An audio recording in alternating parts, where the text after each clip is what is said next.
Eu sei que foi pago um alto preço para que contigo eu fosse o meu irmão.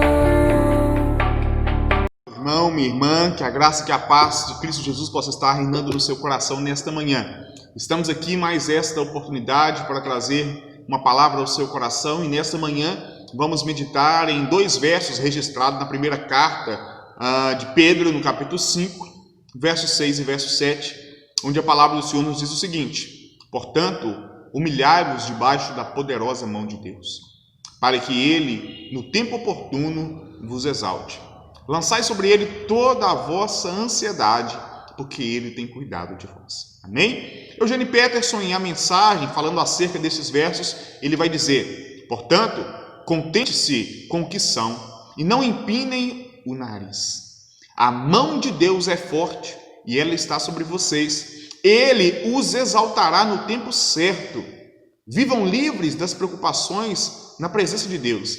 Ele toma conta de vocês. Amém? Eu quero nesta manhã aprender algumas lições para as nossas vidas, e a primeira delas é que nós precisamos aprender, queridos irmãos, que o servo não é maior do que o seu Senhor. Cristo Jesus já nos tinha dito isso, não é? Eugênio Peterson nos confronta aqui em A Mensagem, não é, com a nossa própria realidade, quando ele diz: contente-se com o que vocês são e não empine o nariz. Pedro vai nos dizer: humilhai-vos. Infelizmente, queridos, nos dias de hoje, muitas pessoas se esquecem, não é, de verdade quem elas são, não é? E se acham dono do mundo, dono da verdade. Pensam que neste mundo não podem enfrentar dificuldades, não podem passar por perdas, se sentem no direito, infelizmente, de estarem em destaque e de pensar que são maiores, melhores do que as outras pessoas. Este tempo, queridos, mais do que nunca, não é, esse tempo de pandemia, tem nos ensinado algo muito importante. Precisamos baixar a bola. Portanto, meu irmão, minha irmã, você que está nos acompanhando aqui pelo Palavra e Vida desta manhã, baixa a bola.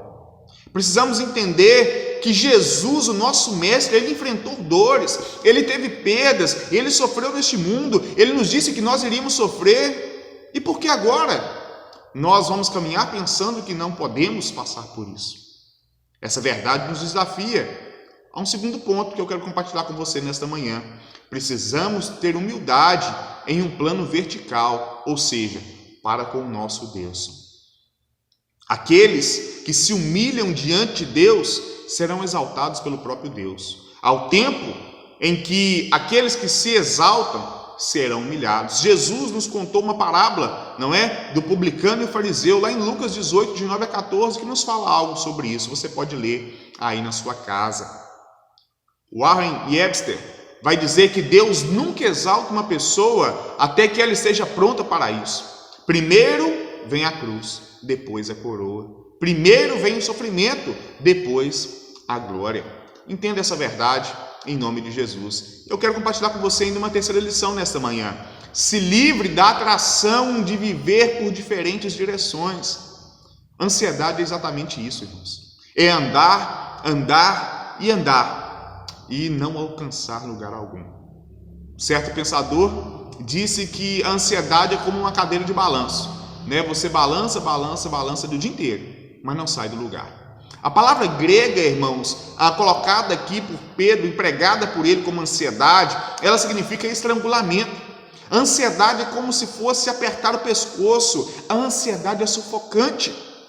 Nós não temos condições de viver assim, sem direção, sendo sufocados por essa vida. Por isso nós temos a extrema necessidade de entender que é Deus quem cuida de nós e de descansarmos nesta verdade. Precisamos retirar este fardo pesado que está sobre nós e lançarmos sobre o nosso Deus. O salmista declara no Salmo 55, no verso 22, confia os teus cuidados ao Senhor e Ele te susterá. Lance a sua ansiedade para longe de ti. Confia a tua história, a tua vida ao nosso Deus. Eu encerro com palavras de certo pensador, certo escritor, que nos diz que guardar pequenas ansiedades fará com que elas, logo, logo, se transformem em grandes problemas. Por isso é tempo de eu e você lançarmos as nossas ansiedades sobre o nosso Deus, entender que Ele tem cuidado de nós e que Ele continuará cuidando em nome de Jesus. Que Deus te abençoe. Esse foi o nosso Palavra e Vida. Um forte abraço. Eu sei que foi pago um alto preço para que contigo eu fosse